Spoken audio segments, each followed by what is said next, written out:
Bonjour à toutes et tous, bienvenue dans les interviews de SS France au Forum de l'économie sociale et solidaire à Strasbourg où nous allons parler du futur de l'Europe.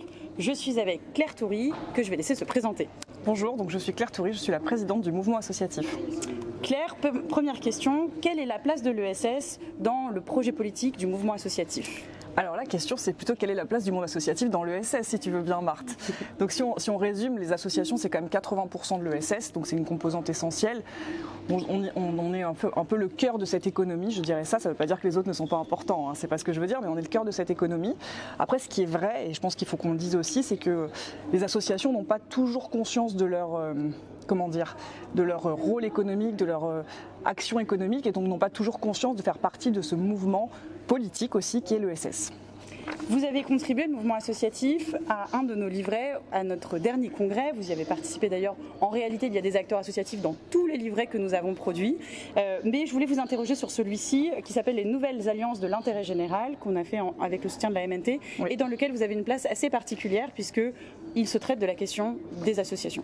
Alors oui, effectivement, donc on a participé à ce congrès, évidemment, ça allait de soi. Et dans cet article, moi je suis beaucoup revenue sur la question du maillage territorial que le monde associatif permet. Si on reprend les fondamentaux, qu'est-ce que c'est une association?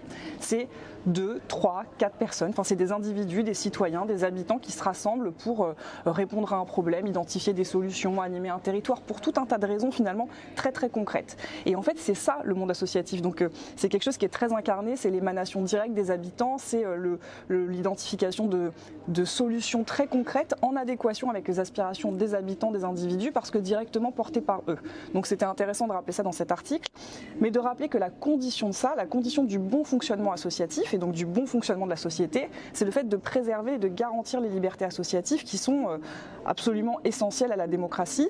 Et on s'est beaucoup mobilisé cette dernière année au sein du mouvement associatif contre le projet de loi séparatisme, alors pas l'intégralité du projet de loi, mais surtout contre la mise en place d'un contrat d'engagement républicain qui est hyper stigmatisant à l'égard du monde associatif et qui a des effets qu'on juge très contre-productifs, puisque plutôt que de toucher la cible séparatiste, ça va toucher la cible des associations de droit et de cause qui agissent au quotidien pour faire bouger les valeurs, bouger les lignes et qui sont surtout des associations porteuses d'innovation. Et l'innovation, parfois, ça se fait non pas contre la loi, mais dans les marges. Et donc c'est très important de pouvoir la préserver justement pour que le système fonctionne bien.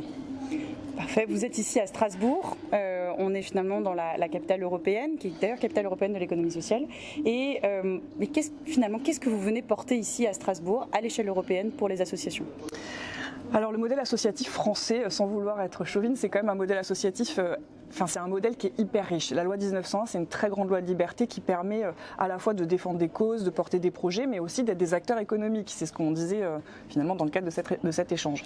C'est pas reconnu du tout à l'échelle européenne, c'est quelque chose qui est assez peu compris. On a d'un côté souvent celles et ceux qui ont des activités lucratives et puis celles et ceux qui sont dans de la solidarité, de la charité. Mais le fait qu'une structure puisse faire les deux, c'est quelque chose qui n'est pas bien pensé. Et donc nous, on milite pour que le modèle associatif, le nôtre en tout cas, puisse prendre davantage d'ampleur et puis s'aimer un peu partout en Europe, puisqu'on est assez convaincu que 121 ans après, la loi 1901, qui a des spécificités françaises bien sûr, mais 121 ans après, c'est encore une loi qui est totalement adaptée. Donc on milite pour qu'il y ait un droit d'association en Europe, pour que les avantages dont on bénéficie en France puissent s'étendre partout dans l'Union européenne. Merci beaucoup, merci Claire Toury, et retrouvez bientôt toutes nos autres interviews.